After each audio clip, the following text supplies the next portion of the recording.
Right, next up, and I can see the lovely Nick. She's waiting in the waiting room down at the bottom.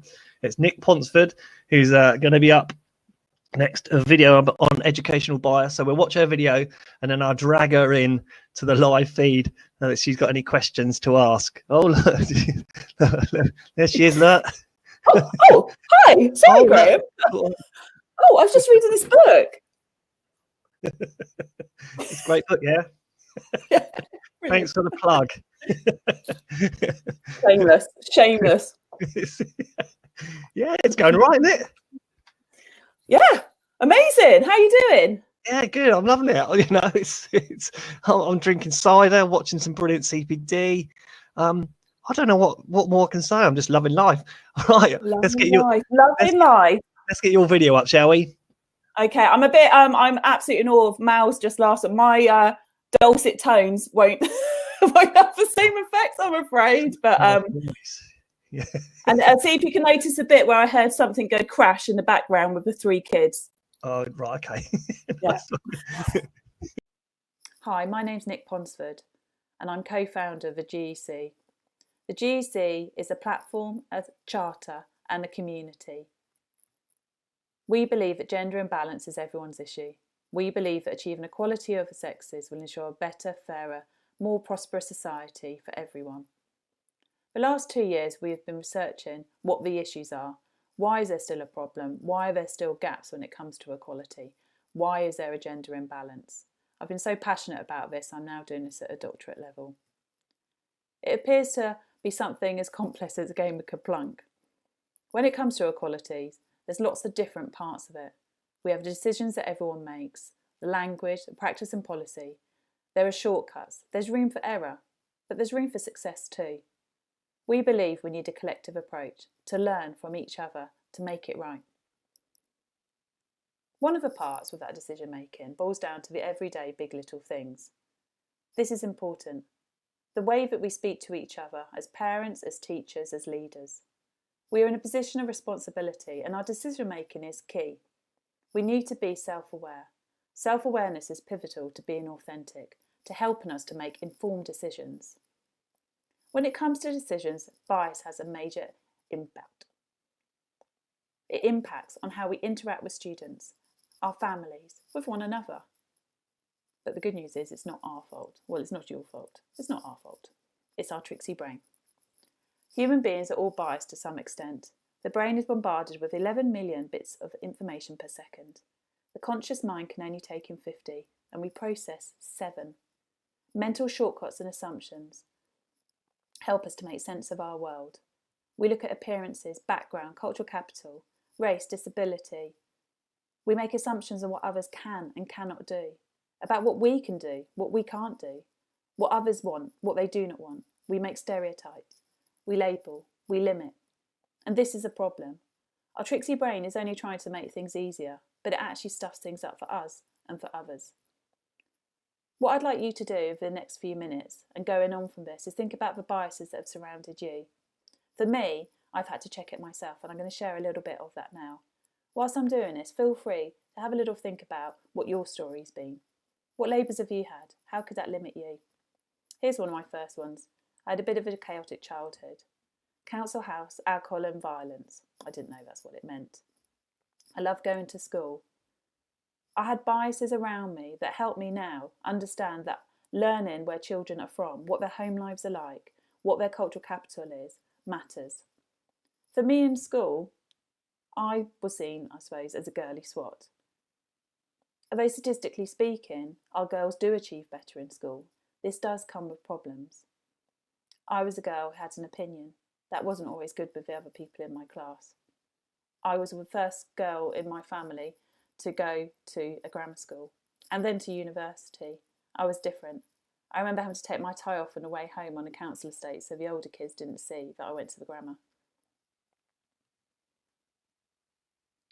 As part of this journey, I've reflected on the images and films, the music, my role models I had when I was younger.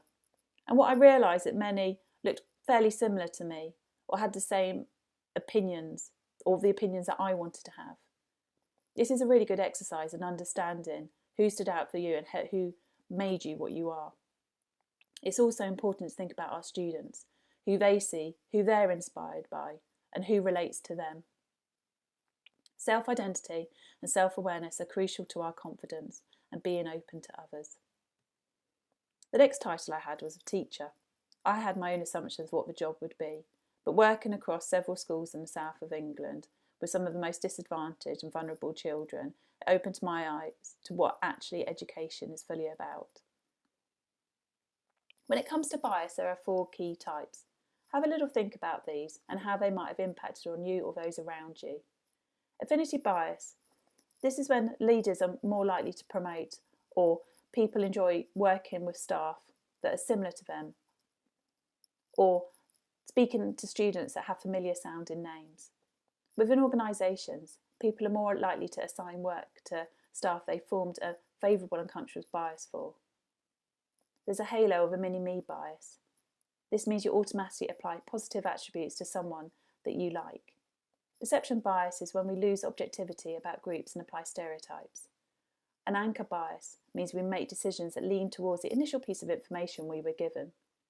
This could be with someone's title or how the opportunities that they have at the moment seem to stop them from going further. It doesn't focus on our skills or ability.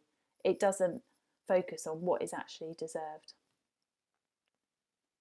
When it comes to gender stereotyping and bias in education, power and privilege are key. We have both. We can impart these in others. It's important to check the privilege and check your power. How is that decision making impacting on others?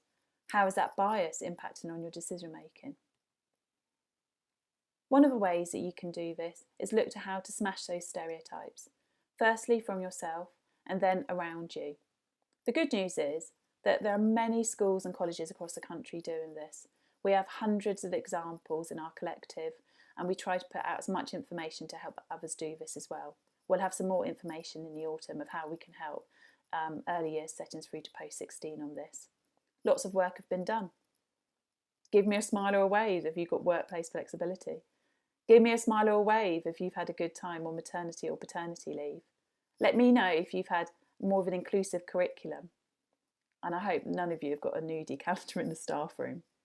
We've made really good strides, but there's lots more to do. One of the ways that you can check your bias is think about your own state of mind. Did you know that things like being hungry or poor sleep mean that your unconscious bias is much stronger? Take some deep breaths before a decision. Don't allow your brain to go into flight or fight mode. Settle down before making big decisions. Reflections will help you as an individual. Think about your decision making and how you can be in the best position to make good decisions that are not swayed by bias. We can all be change makers. We can do it right now. Think about how you're interacting with your families at this particular point. Think about those people. Think about the way they are living and how your biases can either lift them up or smash them down. Get smashing stereotypes. Join us. Come online, be part of a team, share your stories and ideas, and let's celebrate the great work that's going on out there. Thanks for your time. Right, let's get Nick in. You did a little R then. Oh, well, I did. Well, it's just hearing you, No. So nice to be here. Thank you. This is amazing. And there's so much love out there. It's so lovely because I know all the people involved, all the speakers are a bit nervous and not. So, Graham, you bloody legend you are. Well done. Yeah. Oh, no, not really. I'm just sat here just pushing buttons. It's easy for me. Everybody else is doing the stuff. It's brilliant. I love it. And it's so, I mean, I think I know quite a lot about unconscious bias and things, Nick, but obviously I've got a long way to start looking at it. It's brilliant. It just makes us think, doesn't it?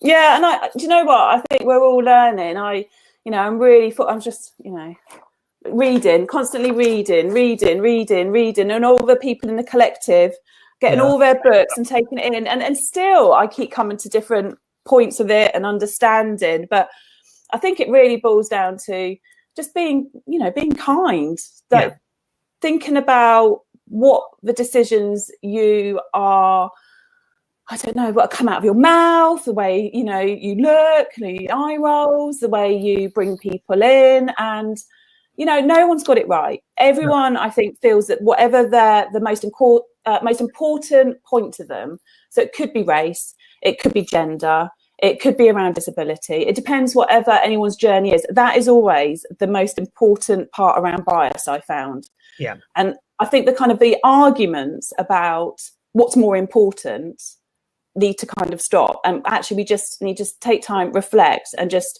kind of think where we are on a journey. With the Gender Equality Collective, we like to say it's almost like a bus, and we have loads of voices. We want to get everyone come on the bus with us.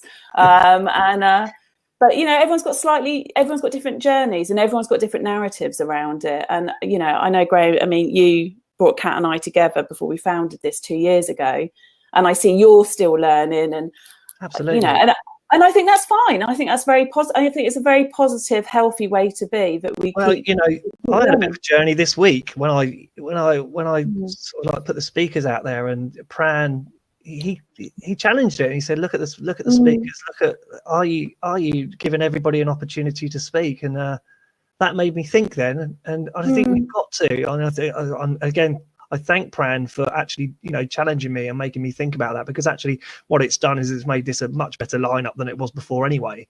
So we all learn, and it's what we do with it though, isn't it? You know, it's what, if people do challenge us, do something with it.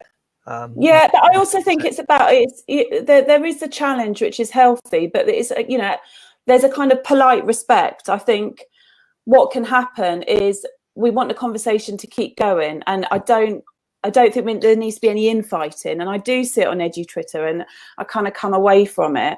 I think compassion and strength is key. I don't think it needs to be aggressive. I think everyone's learning. I think we have got problems with representation in education, because there are issues with the sort of the demographic of people that go into teaching, that are on Twitter as well. And I feel a lot of people have their own echo chambers, which can kind of reinforce things. But I think if people are polite and respectful to each other, that we're all mindful of where we're going on this. I could talk all day on this, Graham, couldn't I? Yeah, I think that's it. I think it's, you know, spread the kindness, and, you know, hopefully we'll all be better people and better teachers for it.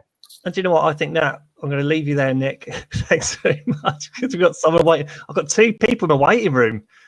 Oh, have fun. I know. So thanks very much. Like, kindness. No worries. Thank you, Graham.